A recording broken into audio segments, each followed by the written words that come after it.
Good morning, students. Today I am here to explain the fourth poem of our course book, The Nightingale and the Blue Ball. The present poem, it is written by an English poet, William Cowper. This poem was published in 1832. William Cowper wrote mostly on nature or God. The theme of William Cowper's poem usually they are either nature or God. In the present poem, William Cowper has depicted an encounter between two insects, that is a nightingale and a blowball.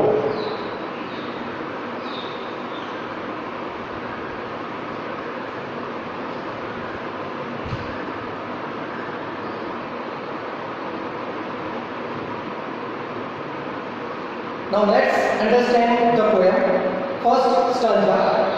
A nightingale that all day long had cheered the village with his song.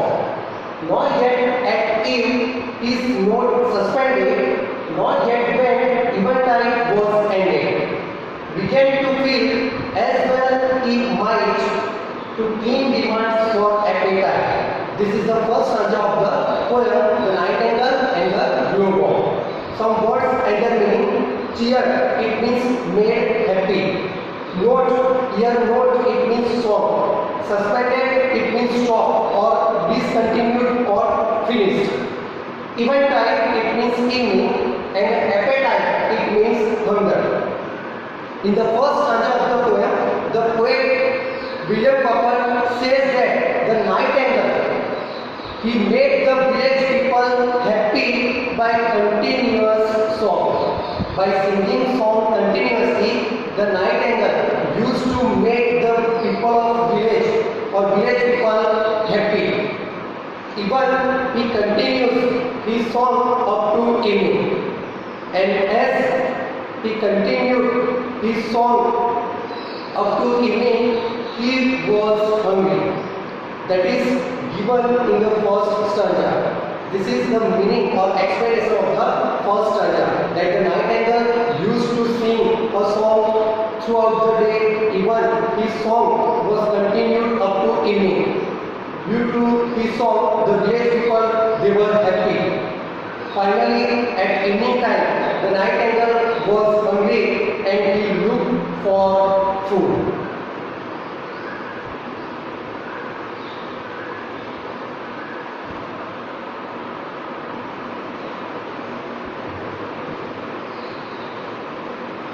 Now second stanza. When looking eagerly around, he spied far off upon the ground a something shining in the dark, and knew the glowworm by his spark. Some words and their meaning. Spark, it means glow, and spy, it means so secretly or observe something.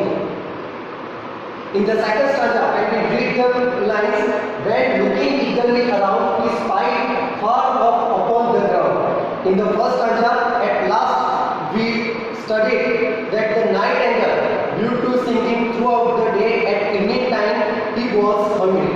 So he eagerly looking, he started eagerly looking here and there for food. Finally, at far off, at some distance, he found that something was shining in the dark. And the nightingale knew that it was the glowworm. And how the nightingale identified? The nightingale identified as the glowworm was glowing, was shining. The glowworm spark, it made the nightingale to identify that it was the glowworm. So in the second stanza, we have come to know that the nightingale, he found at some distance a sign, something is shining, and that was the glowworm.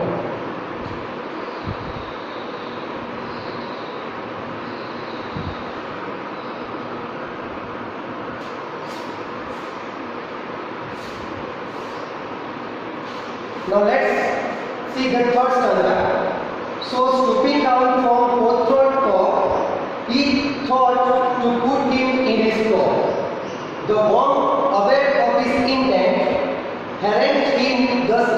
eloquent. Some words and their meanings. Stooping, it means bending. Hawthorn, that is name of a thorny tree or shrub. Crop, here crop, it means a pouch located in bird's mouth to store food. Not an agricultural crop here. Here the meaning of crop, that is a pouch located in bird's mouth to store food. Harangue, it means spoke in a very persuasive way. Spoke in a very persuasive way, it means spoke in convincing way. Whenever we want to convince someone, that time our tone when we speak, that is called harangue. Eloquent, it means fluent or expressive. Now let's understand this stanza. So stooping down from the hawthorn top, he thought to put him in his crop. In the previous stanza we have seen that the nightingale, he was very eager to have food. He looked here and there and finally at distance he found the glowworm. That time the nightingale, he was sitting on the hawthorn, so from suddenly he stooping down. Here it means he bending down or he flew down from the hawthorn top, and he thought that he would eat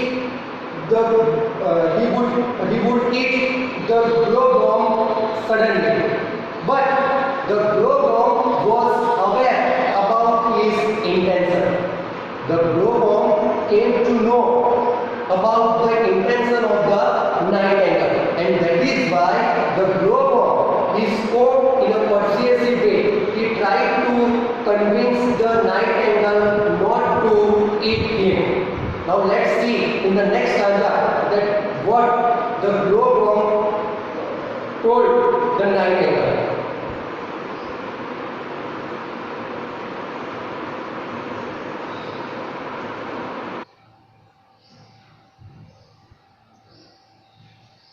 Now let's understand fourth and fifth stanza. Fourth stanza. Did you admire my lamp, quoth he, as much as I your minstrelsy?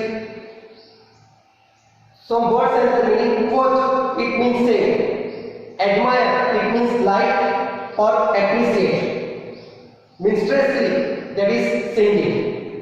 In the previous stanza we studied that when the nightingale was about to eat the glowworm understood his intention and tried to convince him not to eat him up. So the glowworm told the nightingale that whether he admired his lamp, it means the glowworm asked the nightingale whether or if he liked the glow, the spark or the shining of the glowworm which looks like a lamp, and he added that glowworm likes the singing ability of the nightingale. That is about the fourth stanza. Further in the fifth stanza, the glowworm continued to convince the nightingale. What he said further, you would avoid to do me wrong as much as I to spoil your song.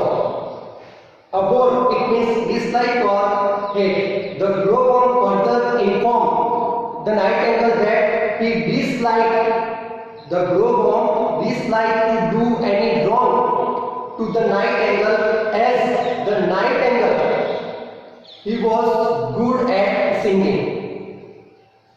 The glowworm didn't like to disturb the nightingale when the nightingale was singing, and once again he appreciated the ability of the nightingale that was singing.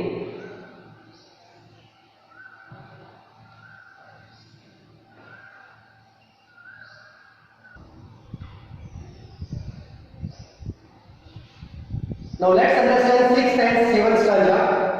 Sixth stanza. For that was the self same divine taught to you sing and me to sign, that you with music light might beautify and cheer the night. In this stanza, the glowworm continued to convince the nightingale. In this stanza, the glowworm continued to convince the nightingale not to eat him, and that is why he further said that was the self-same divine taught to you sing and me to sign. The glowworm, he was not going to do any harm to the nightingale, as in both there is same power. The divine, the God has given them power, and both were given different abilities. The glowworm said that if you are given, it means the nightingale was given the ability to sing, and the glowworm was given the ability to sign. Further, the glowworm said that the nightingale beautified with music, whereas the glowworm beautifies with sign or with glow. Now let's understand the last stanza. The songster heard the short oration and wobbling out of his approbation, releasing as my story tells, and found supper somewhere else. Some of the words and the meaning. Songster, it means here singer, and here songster, that word stands for the nightingale. Then oration, it means speech. Wobbling, it means singing, and approbation, it means approval or agreement. After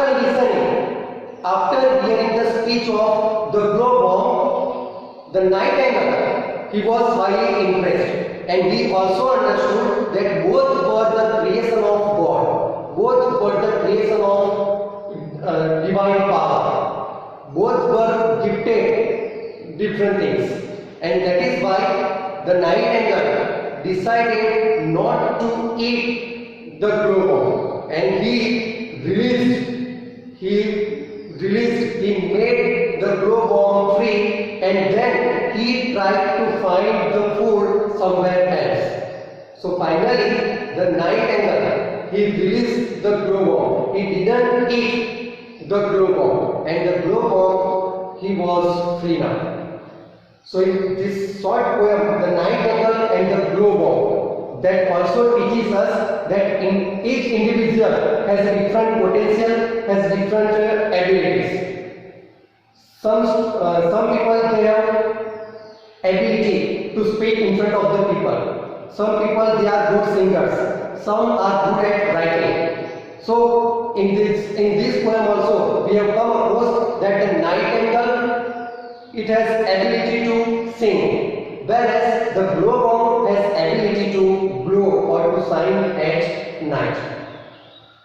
Read the poem from your course book, watch the video, and later on write the question answer. Thank you.